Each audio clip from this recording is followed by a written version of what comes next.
right. On time again. I'm making this a habit, I suppose. Hey, everybody. Welcome to the tree house. Make sure we're live. Yep, live. Good. 9:30. All right. Okay. All right. So, yeah, like I said, welcome to the tree house of positivity. This isn't a weekly positive, it's just something that's happened. Um, I had a conversation with my neurologist and my uh, pharmaceutical neurology pharmaceutical doctor, and think I talked to her and her nurse assistant quite a bit more. My neurologist really didn't want to talk about it. He was like, "Nah, I don't care." I'm like, well, that's great to hear from a doctor. I think he was more upset that I knew more about this subject than he did, so he was probably in a hurry to go do his own research about it. But um, yeah, um, so I talked to my neurology pharmaceutical doctor, and she was open ears, and she's like, "Wow!"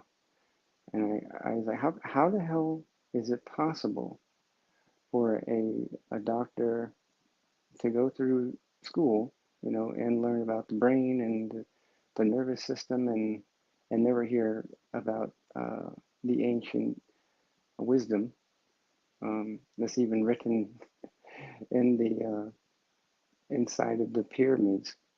And in ancient Samaritan texts, and even in the ancient Hebrew text about this Kundalini, you know. And she's like, I don't know.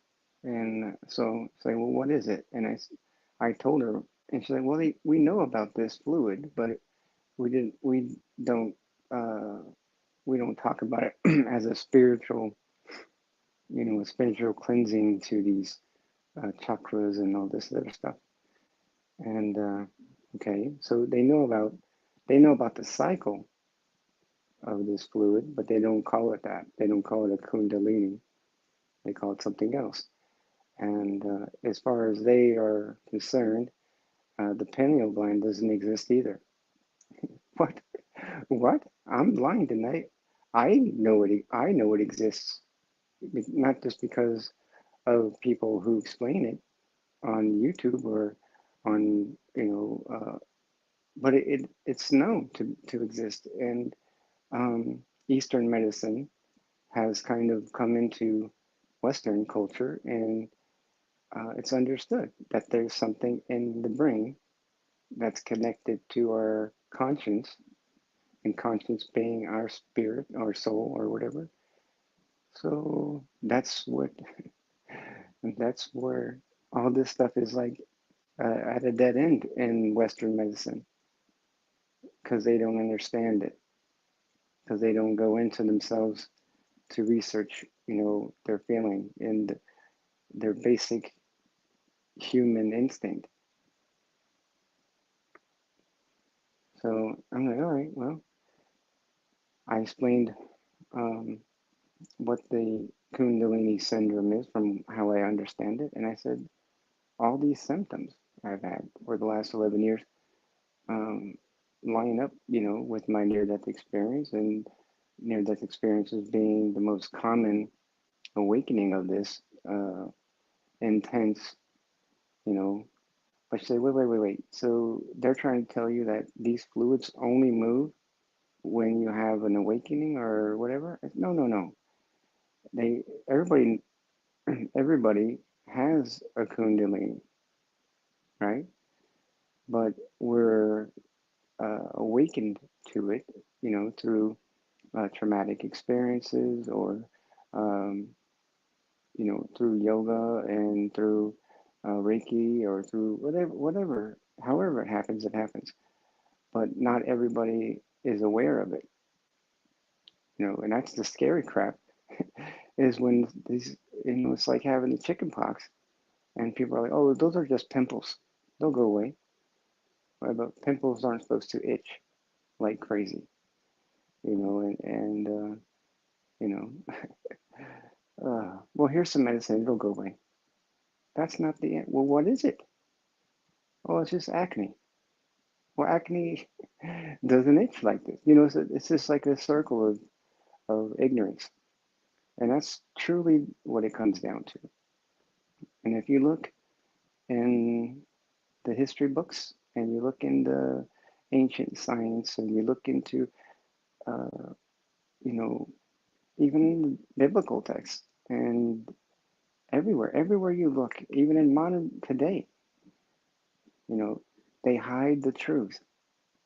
Why? Why? Why would you hide the truth, right? Why would you lie? Why would you tell a different story than what's really going on? And there's only one answer, that I've been able to come up with, because the truth is knowledge, and the knowledge is power, and the power is control. And if you have the truth and the knowledge, the power and control, you can make society do as you wish, and act as you wish, and obey, and be slaves to your will. That makes sense? So, in a way, I told my doctors they were slaves because the truth has been hidden from them. Spirituality has been hidden from them. And my neurologist, my doctor, was offended by that statement. And I said, well, are you a spiritual person? Well, I go to church and I believe in God and I have faith. Okay. Have you explored that within yourself? Yeah, I love and I follow these things and okay, but have you explored that in your heart to know the truth? Just because you read it in a book doesn't mean it's true. Faith is not reading in a book. Faith is believing in something you can't see.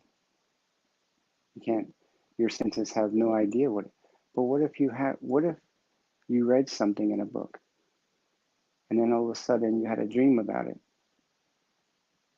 and the next day your your taste, touch, hearing, all your senses were intensified and uh, you knew exactly what was going on because you read about it.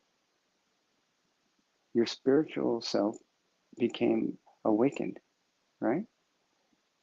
Now let's assume you never read that book and it still happened.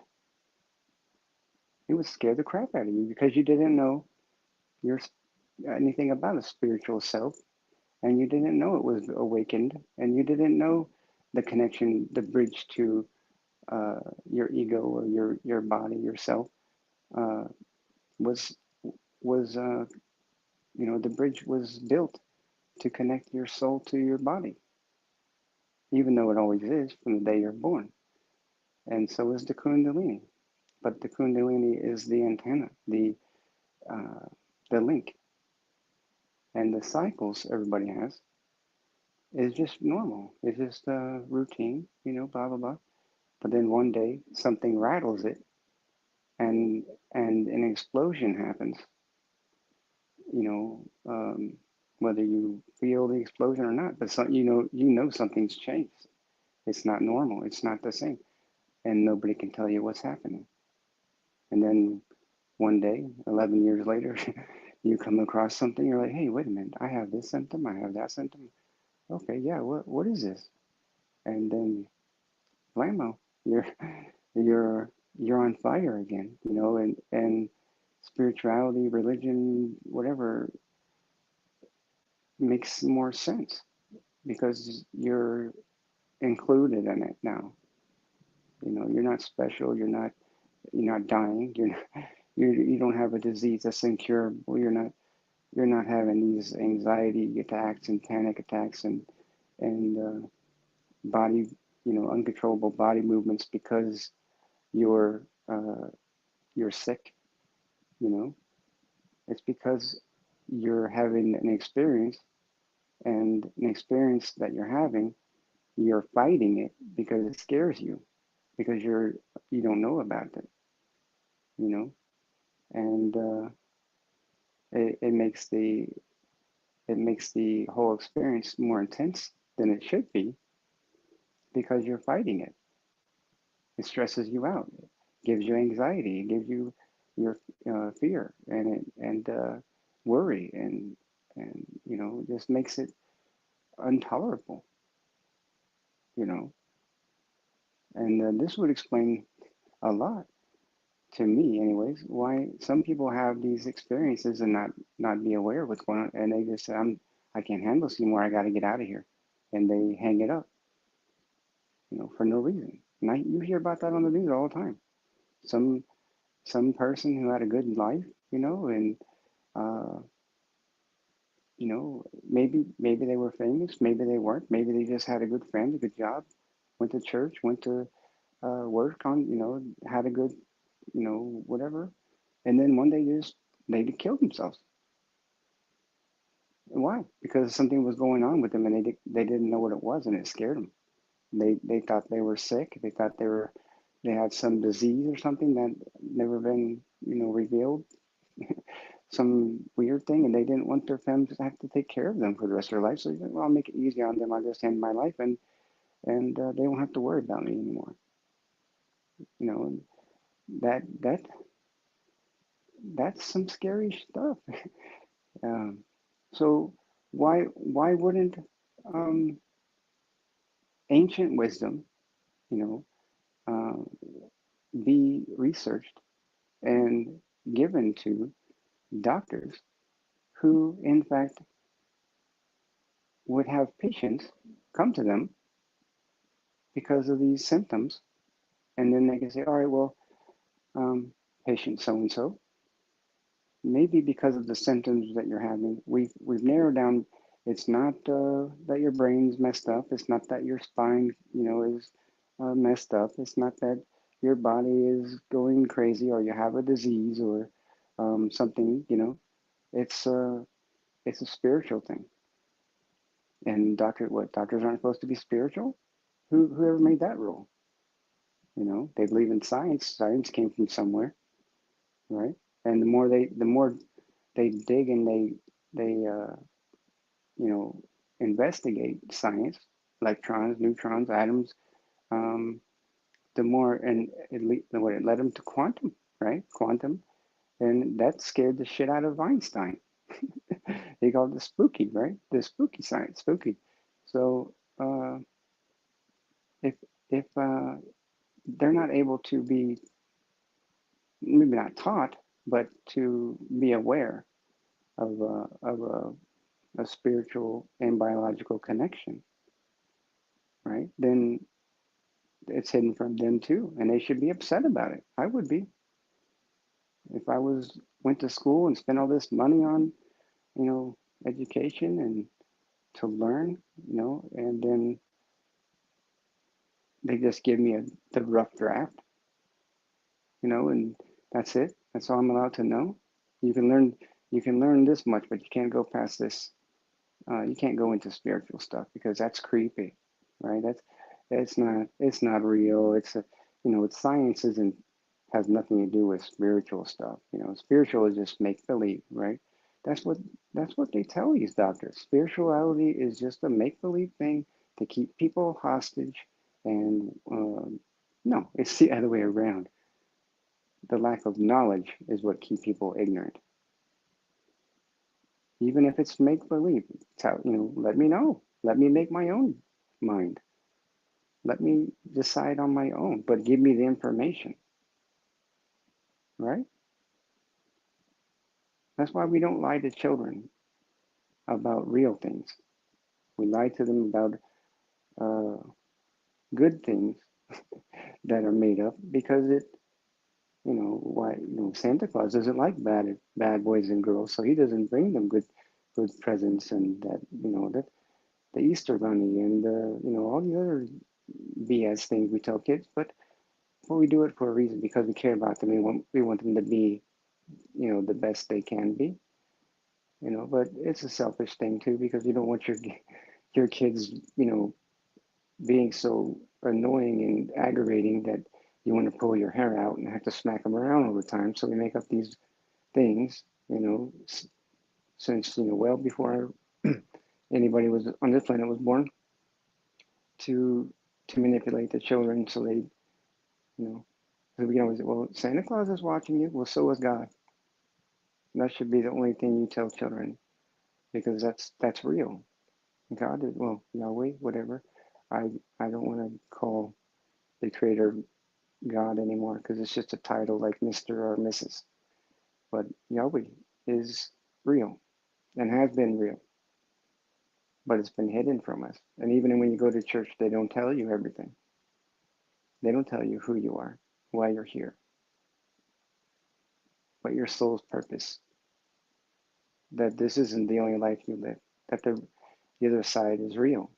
Because they're worried people will just start killing themselves left and right. Because because why would I want to live on this planet if I'm just a slave to everything for the people who are in control and the people we give our freedoms away to so they can tell us what's good and what's not good. No, no, that's not how it's supposed to work. That's not why Yahweh created Earth and the other planets that civilizations live on. No, we did this to ourselves. We let it happen. We gave our power, we gave our free choice away. And it's obey or go to prison or obey and be murdered. And then and that's why you think the churches hold Jesus on a cross, because that's a warning sign. Don't get out of line, or look what happened. And then you have to uh, you have to put that blood on your hands in order to talk to God. To be loved by God, you have to wear Jesus' blood. I don't think so. I love Jesus. I love all the masters because we are one. Every single person on this planet is connected to that force, that spirit, that love. And it has nothing to do with what the church says or what any religion says. Man wrote those books, not God, not Yahweh, not the creator. And you think the Ten Commandments were written by Yahweh? No, no. The Ten Commandments were written by Moses, but through the spirit of his own Kundalini, his channeling of the source. And that's why why isn't the Book of Enoch in the Bible? Because that's a secret. You can't know about that. No, because anybody will believe in aliens? No. Yeah. They try to make that assumption as well, that in the Book of Enoch that there's some kind of alien technology. No, that's the source energy. It's an explanation. It's a metaphor for ascension, but it has to do with your Kundalini.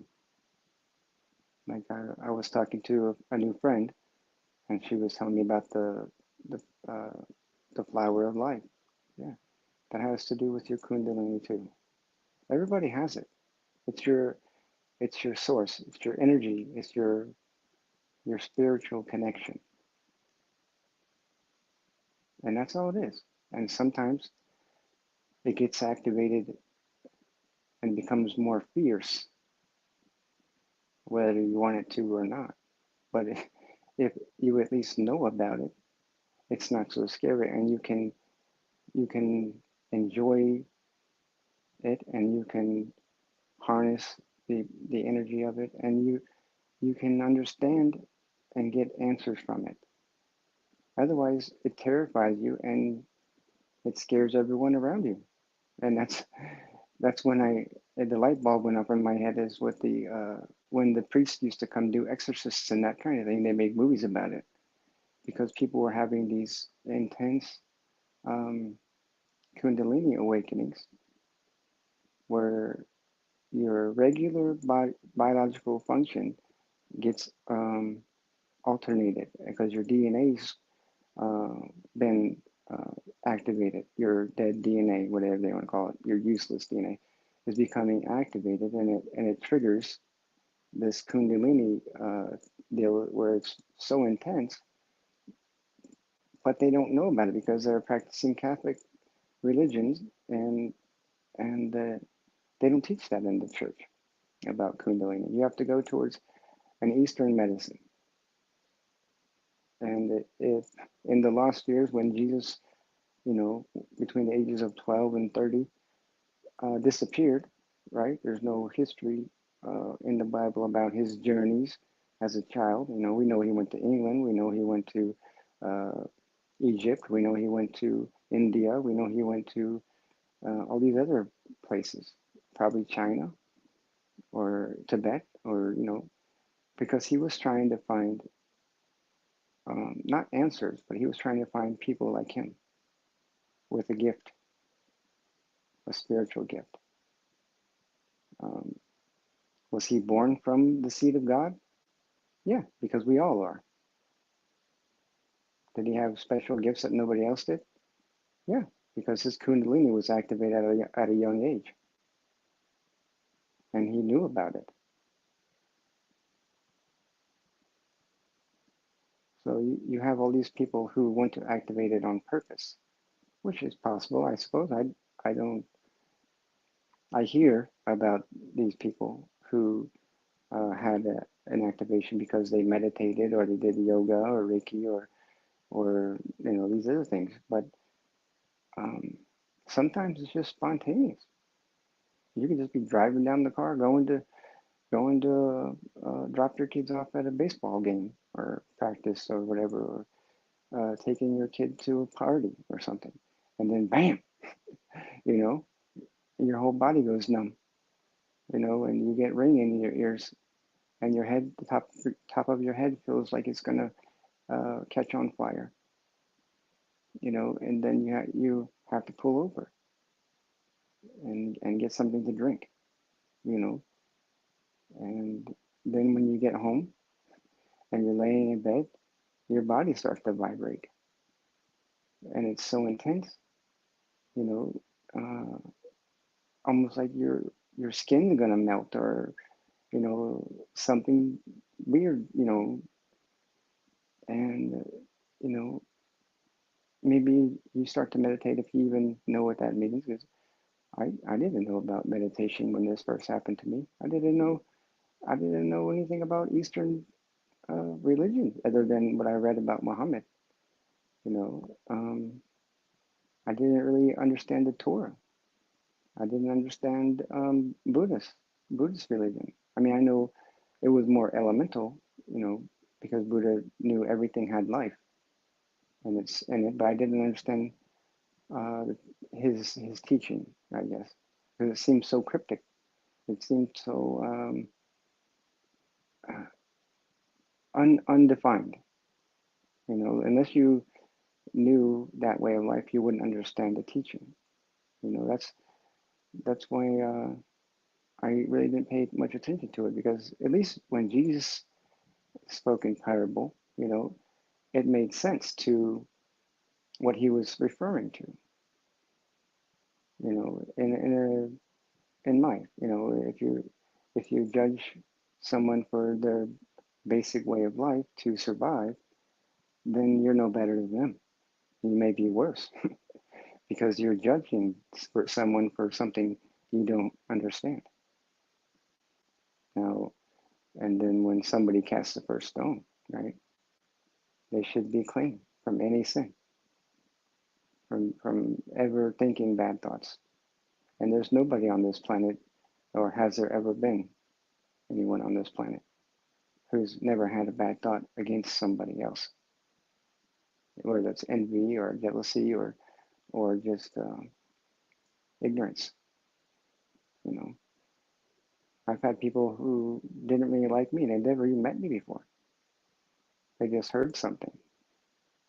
Hey, this person such and such. They don't do this. They don't do that. And then you're like, well, that person's a bad person, and you don't even know. You don't know their heart. You don't know the circumstances in which that story was made up. It was just it was somebody's perspective. It wasn't your perspective. So hearsay, rumors, those things aren't real. So when you hear somebody say something bad about a certain individual or a group of individuals, have you met? Why don't you go see for yourself? Get your own perspective, your own point of view. And if you feel the same way as that person, then you know they weren't full of crap. But if you come back from that experience going, those people were great. What are you talking about? Then you know who the true enemy was. And um, someone who's in that mind frame where, everybody's bad but them. It's either my way or the highway kind of deal, right? You either believe like I believe or you're the enemy. And they try to gather people around them to believe the same thing. And where I'm going with this is the collegiate educational system from the day of first grade to the day we get our masters or PhDs or whatever are teaching us that same thing. You either know this and you're a professional or you're a dropout and a scumbag. You either believe what we tell you is real and you don't question anything else and you'll be successful, or you question everything and you'll be shunned by the board or whatever. And maybe you won't even get your degree. And then if you obey and you do as we tell you and you learn, but you still have questions and you keep those things to yourself until we give you what you want, right? Uh, and then when you get into your medical practice or your professional practice and you start questioning those things that you had questions about during your education, and you start researching and expanding your intelligence outside of what we taught you, then you'll be shunned by you maybe be fired, label you as a crazy person, right?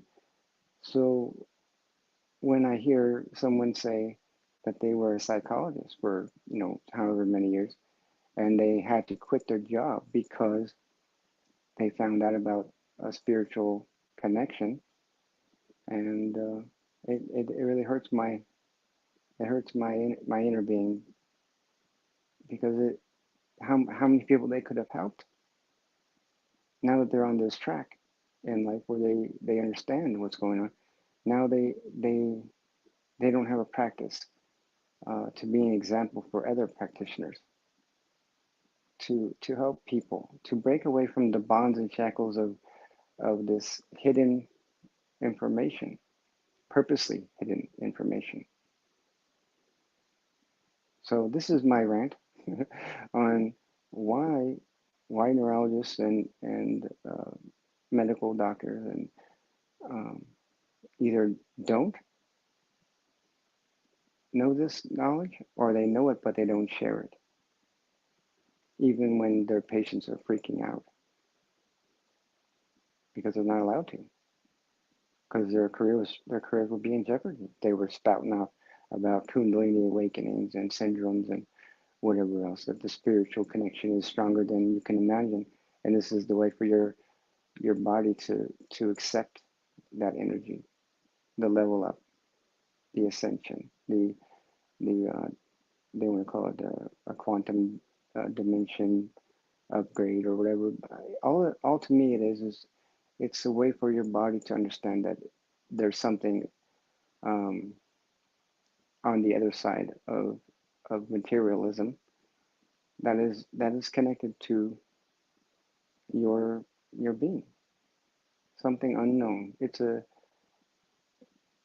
not unknown to me now, but it was hidden from me.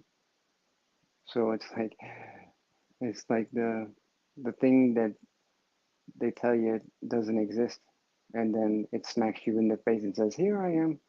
You're like, well, what? You're not supposed to exist. Hmm. And that makes it creepy, right? And then you're questioning your whole life, and you look around in society and you're going, well, what else is a lie? What else is being hidden from us? And then all kinds of lights start blinking everywhere. Like, here's something else, here's something else.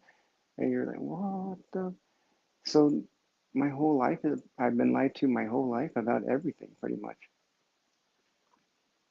you know? And that's crazy. It makes you feel like you've been uh, brainwashed and deluded and shackled since the day you were born. And it makes me realize when I was a little kid, I would talk to adults, my parents or whatever, teachers, about dreams I had or things that I thought I was going through. And they would just tell me, yeah, it's not real. It's just a dream. Or not real, it's just your imagination. Just imagination. Yeah. Running away with me. Yeah, imagination. Yeah. Okay. Well, I'm listening for the sirens to come get me now, but I don't think so. Because I'm living in the reality that is real. And I'm leaving everyone behind. And I don't want to leave everybody behind. But thou'st do what thou'st will do. So I'm not trying to start a cult. I'm just trying to spread the truth that I've found, the treasures I've found, and the wisdom that come from it. So if you have any questions, you can leave them in the comments. If not, then you'll figure it out yourself somehow. But at least I planted the seed. Or maybe you've gotten the seed from somewhere else, and maybe I'm just a fertilizer to help it grow. All right, namaste. My soul to yours. God bless. Talk to you all next one. Bye bye now.